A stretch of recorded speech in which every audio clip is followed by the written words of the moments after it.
Welcome into another week of the Demon Huddle presented by the Cross Financial Group here on YouTube. I'm Jason Pugh, joined as always as we get started by head coach Blaine McCorkle. And coach, before we get into what may be the most well-timed buy of your career, we'll talk about Saturday night down at Prairie View and good start in terms of getting out in the lead and then kind of a lull in the middle.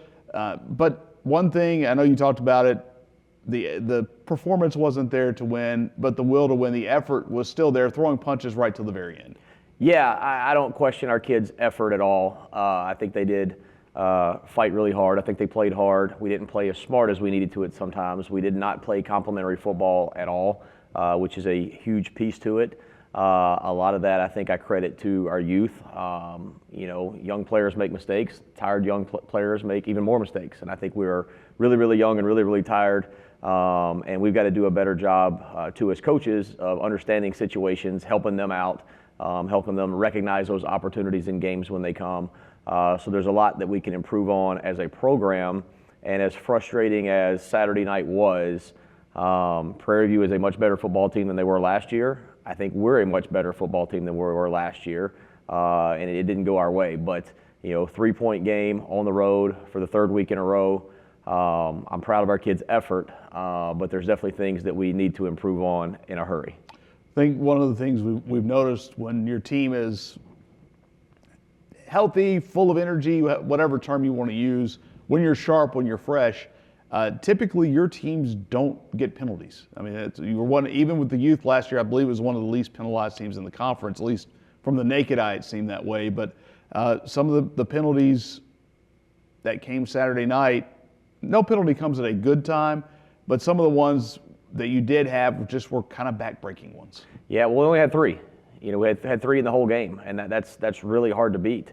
But they did come at a couple bad times. We had the running into the punter really didn't hurt us in the end because it was 4th and 6. It would have put it at 4th and 1. What hurt us on that play was the fumble on the return. So that one was really kind of a wash. We had a false start that hurt us, that put us behind, but the big one was the roughing the passer after an interception. So, 3 in a game like that on the road with another conference's officials is actually really, really good. Going into that game, Prairie View, by contrast, was 114th in the nation in penalties in 3 games, which means they had 3.1 per game at 31. So they were averaging, let me correct that, they had over 10 per game, where we had 3. So actually we're doing really, really good in that area, but the timing of them in a close game is critical. And the biggest one was definitely the roughing the passer after the interception. So, those are things in a close game that'll kill you, and we've got to be better at. For you guys, when something like that happens, because you did have the momentum, you had taken the lead, you get what appears to be an interception on there, you're in the plus territory or very close to it with midfielder or on that side. When with such a young team, and I think I know what you as a veteran coach would say, but how tough is it to regain some of that momentum when you do have a young team? Because a lot of times those guys, and Cesar McGee that did have the interception, he's been here 5-6 years, but a lot of those guys playing beside him are in there maybe first or second year, and first or second year on the field. It's a little tougher for them to be able to shake back and get some of that momentum. It is, but there's youthful bliss sometimes too. Sometimes they've got to be ignorant to it and just go play. And then they think they did try to. That's why we were able to fight all the way to the end of the game. But it is a youthful group. Kind of one of the fun facts of the game. We scored 24 points. All 24 points were scored by freshmen. Cam Davis, redshirt freshman, catches a touchdown pass. Abram, redshirt freshman, runs one in. Ben Busan, redshirt freshman, scores. And then all of our extra points, our field goal kicked by a freshman kicker. So 24 points scored by freshmen. So yeah, we're insanely young.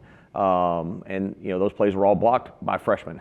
So yeah, that's a big piece of it. But you just got to be resilient. You got to rebound. Yeah, they're young, but all right now you're a Division I football player, and you got to go play and respond like one, regardless of your age. And it's all part of the growing pains of that youth, and hopefully we learn from it. And I think even then, even within the game, you mentioned the fumble that Ben Buisson had on the punt return. After that play, the defense did stand up. Yeah. It was plus 32, I believe, or the 35, somewhere in there.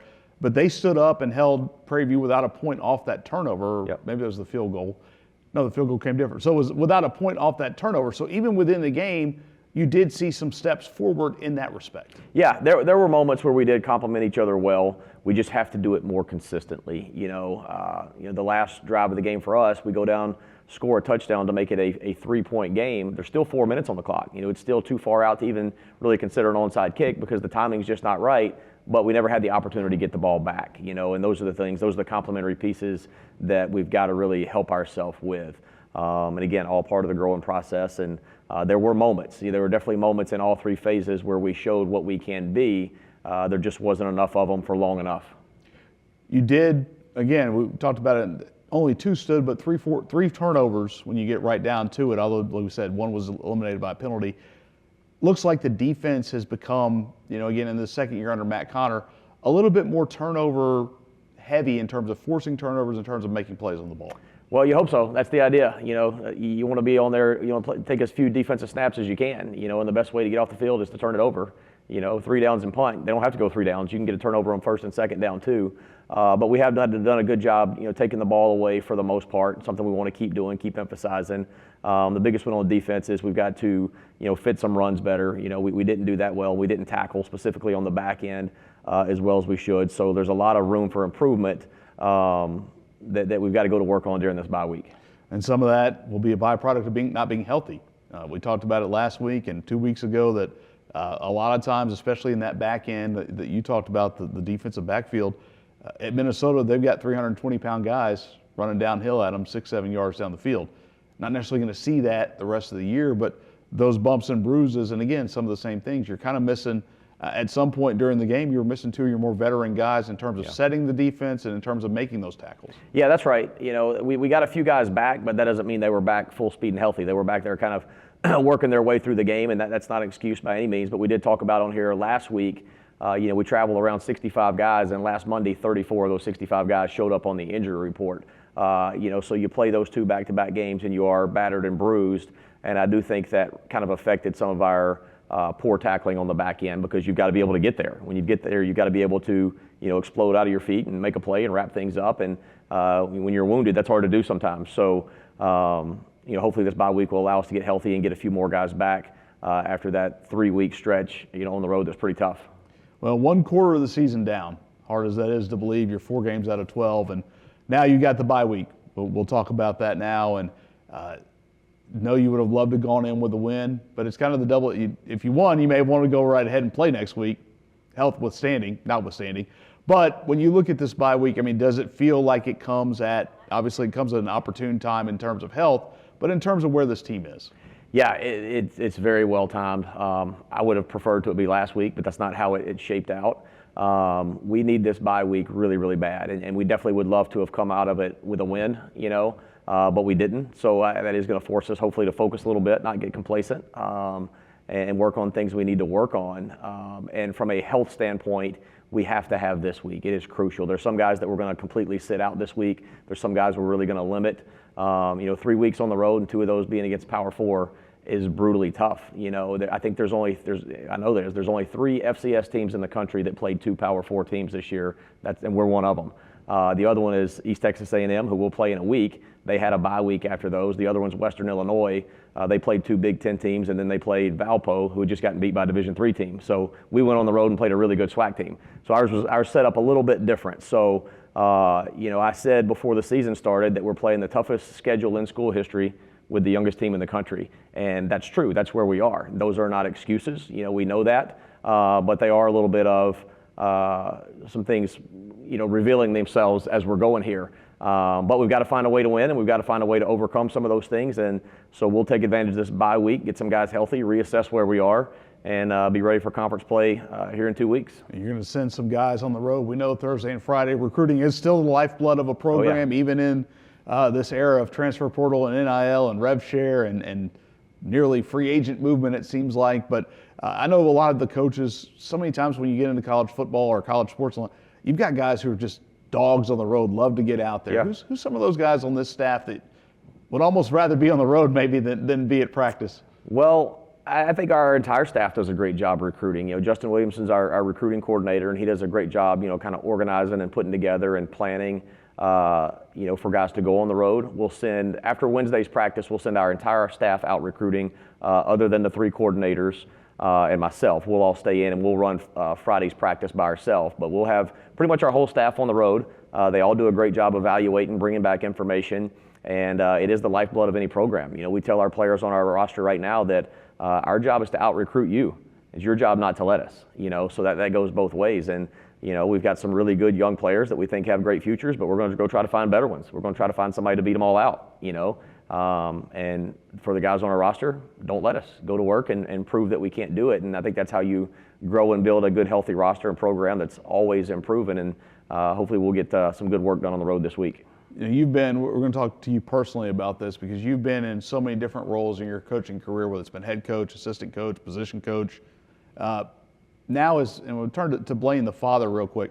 As Sammy's grown and gotten older now, does this bye week mean a little bit more to you as a father, being able to spend Friday and you'll have your practice, but you'll be able to go see him play and kind of see him play. I'll see him play Monday night JV game, Friday night game, then Friday night too. I'll actually go watch my daughter dance. She's a senior on the dance team at her high school, so I do get to be dad a little bit this week. She's a senior. He's just a 10th grader, so he's got time. So I'm going to make sure I see her while I can before she spreads her wings and graduates this spring. But no, those things are very real. That's the sacrifice you make, in our profession. Like I can remember when I was in high school, my dad, I remember back in the old days, you had the radar detectors on the dashboard. He borrowed one of his coaching buddies' radar detectors to get to my game and then get back to theirs on time on Friday nights. And he actually left college coaching my senior year and went and coached high school ball, and I had a chance to play for him. And I always kind of really appreciated that the best way for him to see me play was to actually become my coach. So it's hard, but that's a sacrifice we make, and your families kind of know and understand that. But I'm always going to be dad first. There's no question. I told the guys this in the locker room after to kind of check their priorities, because it's got to be your faith first, whatever your faith is in the Lord, and then after that it's your family, and then it's our football team. And if it's not that, what we do is so hard, you really have to check yourself. So being a dad's always going to come first, and excited to do some of those things, and for all of our staff to maybe get home a few hours earlier this week and see their kids. We've got a lot of, nothing better to me than hearing the pitter patter up and down the hallways of our office, and I love our staff's kids being around, and that's what we're here to do. And then finally, Saturday, when there's no game, are you back to being a football fan? Are you watching it with a little? You guys watch it a little differently than Joe fan does. There may be a game or two I show some interest in. I really don't even know who plays this week outside of the Southland, and I'll probably just be going back and forth between all the Southland games and seeing what our competition's doing. And you're never off duty with that. And the first thing I'll do is be watching North Carolina Central and East Texas A&M and seeing what that looks like, and then following the other ones in our league. So there'll be some interesting matchups this week. UTRGV going to Southeastern will be a fascinating game. And they're sitting there at 4-0, and I think everybody's really interested to see what that looks like. And there'll be some other ones pop up. So that's what I'll spend Saturday doing. Well, Coach, we'll let you go get to the rest of your week now. Thank you, as always, for your time. And when we come back here on the Demon Huddle, we'll be joined by Northwestern State Defensive Coordinator Matt Connor. Super One Foods is proud to be named the official grocery store of the Northwestern State University Demons. No matter where you gather to watch the game, we've got everything you need at Super One Foods, all at super low prices. Plus, you can order online and enjoy same-day pickup with our convenient curbside service. Talk about a game changer. Score big when you shop at Super One Foods, your official NSU Demons grocery store. Welcome back to the Demon Huddle, presented by Cross Financial Group, now joined by Northwestern State Defensive Coordinator Matt Connor as the Demons get ready for a bye week. And Coach, before we get into that, moments Saturday night that you had, I think we saw again this team, second year in your system. Talked to Coach McCorkle about it. Seems to be a little bit more comfortable in terms of forcing turnovers. I think that's kind of something that's grown from last year to this year. Had three, only two that counted, but did have three basically turnovers forced Saturday night. So steps forward in that area. Yeah, we would have liked to have that third one, obviously, but I think the guys did a really good job. Obviously, Caesar, quarterback was able to hold the ball a little bit too long there in the tight red zone, and he does a good job catching her out, coming back across the field, and is where he's supposed to be. And then really, really pleased with Barrett Newman's strip on the sideline that just shows some really good effort first of all, to get out there to the numbers, to be there to make a play and punch that ball out, and then Caesar be there to recover. For you guys, I mean, when you do that, is that you've talked about it, getting off the field, defending 99 yards. Again, that pick by Caesar there was about 7 yards deep in the end zone, so you defended about 106 on that trip. But for those guys, I mean, is that something that feels like it gets to be contagious in terms of forcing turnovers? Oh, yeah, absolutely. Anytime you can, make a big play, and it doesn't have to be a turnover, big play, tackle for loss, sack, anytime you can do something to swing a little momentum your way, especially in a tight ball game, makes all the difference in the world. Couple of guys, you talked about sacks, and it's funny you mentioned Kamarian Ivory, a guy that you didn't know if you'd have all year.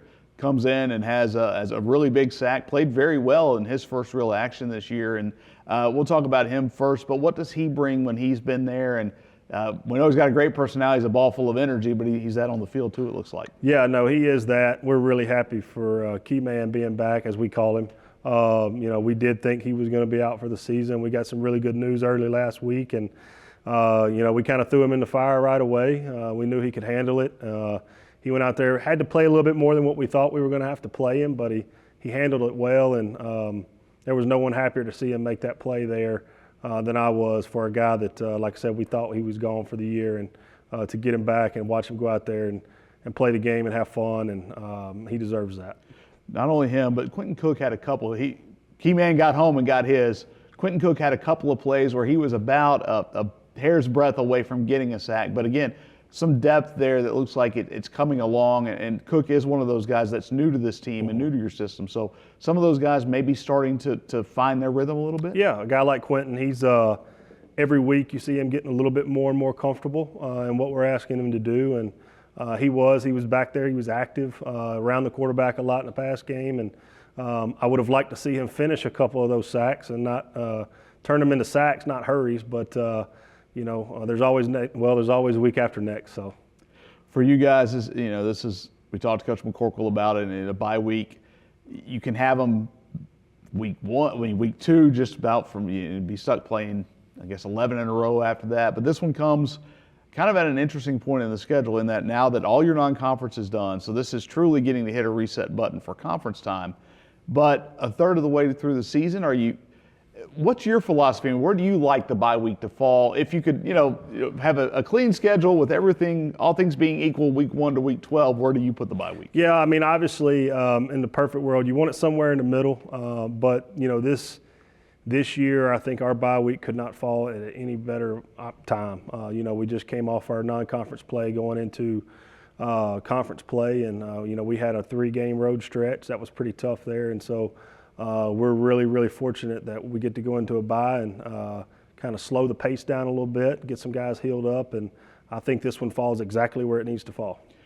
You mentioned, we talked about Barrett Newman. That's another guy kind of following the same line that Quentin Cook did. New guy that really maybe starting to, we see it on the field. And again, part of it too may be what you talked about, playing Minnesota and Cincinnati. A lot of times that's tough to show on film, the true stuff that Joe Fan looks at. But Barrett Newman made a couple of really big plays. I think got in there on a 4th down or a 3rd down, kind of stonewalled somebody, and then you talked about getting the backside of that play and making forcing the fumble. But that's a local kid that comes home and has a chance to play in front of family and friends, and it looks like it. Yeah, he's done a really good job. Just like Quentin, he's kind of getting better every week. And this is about the time where, we get him out there and see what he can do. And I thought he handled that opportunity really, really well.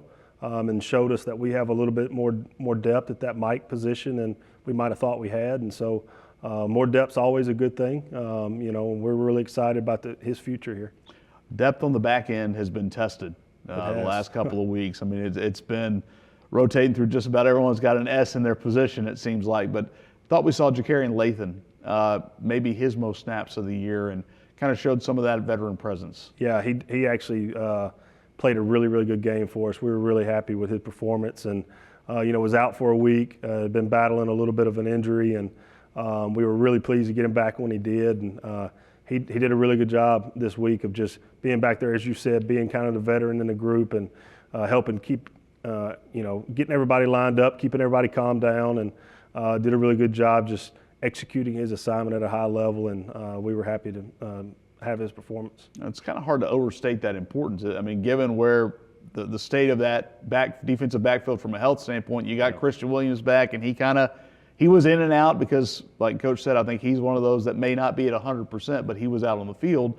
He made some plays, then he'd go down, so Jakarian's having to handle a couple of different things, and all the while kind of quarterbacking that back end. Yeah, he had a lot on his plate, and that's where you like the fact that he's a veteran and he's played some college football, and that moment's not too big for him. He can just kind of take a deep breath and go to work and get the guys where they need to be, and was really pleased with him. Well, now that the bye week's here, and I know Coach talked about it, you as a coordinator won't go out recruiting Thursday and Friday. You get responsibilities here. Do you miss that part of it in that sense? Yeah, I do. Maybe not quite this time of year because there's so much, you kind of want some loose ends you want to wrap up, whether it be, self-scout and or getting ahead on the next opponent, whatever that might be. But, yeah, it would be nice to jump in a car and go out and see some coaches for a day. But there's much more important work to do here in my role, during that bye week. And then for the bye week, once you do get to Saturday, once the guys have Saturday off and you can go back to being dad and husband, and are you at that point college football fan? Are you Southland Conference fan? Or you kind of flip the channel? Or do you just decompress and get away from as much of it as you can? Yeah, I think a little bit of both. I'll obviously watch, we've talked about this on the show before. I find myself, a lot of the football that I find myself watching, it's because I might know somebody that coaches on that staff or have a connection there and want to support them and be able to have those conversations next week about their game. And but yeah, the ESPN Plus app will definitely be on with the Southland games, and really interested to see some of those games, and then might actually cut my grass at some point. So. Well, if it rains like they're talking about, you may not get a chance to, but that may not be the worst thing in the world. That's either. right. Sit there and just watch a little ball on Saturday, as the Lord intended. So, Matt Connor, as always, we appreciate your time. And we come back, we'll be joined by Northwestern State Offensive Coordinator Carson Stewart. You're watching the Demon Huddle, presented by Cross Financial Group here on YouTube. Whether it's in the trailer, behind the camera, or on the air, NSU has a place for you. Learn the ins and outs of an ESPN broadcast while getting a full-fledged education in sports media or broadcast journalism. Northwestern State University. New media, journalism, and communication arts. Learn more at nsula.edu/new media.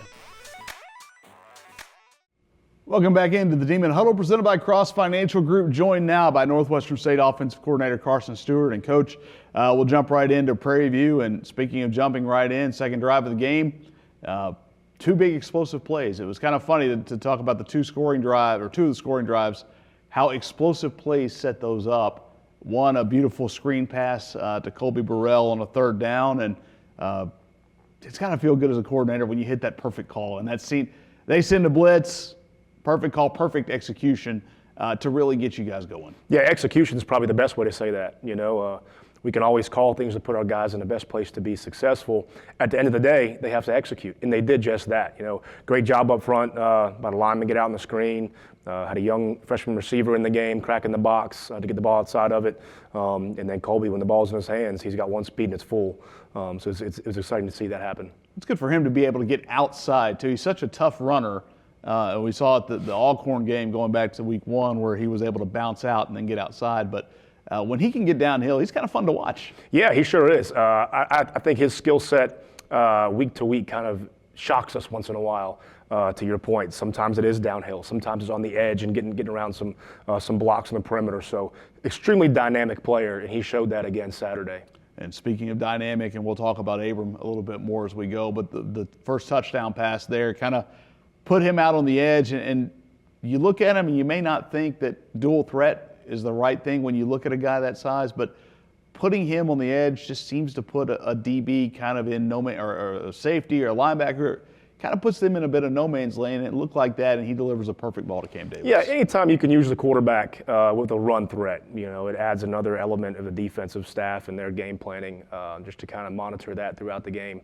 It's one extra gap and one extra hat they have to defend with his threat. So super fired up to see him kind of catch a little bit of rhythm there with his legs in that game plan. Then Cam on that catch right up the sideline, beautiful job of getting 1 foot down. Nearly got the second. Nearly would have been an NFL touchdown, but it was certainly good enough. And that's a young man, and Coach touched on it, 24 points, all scored by freshmen, true or redshirt last week. So when you look at that, those are the kind of plays that you get to dream on a little bit. That's right. And Cam, excellent execution by him.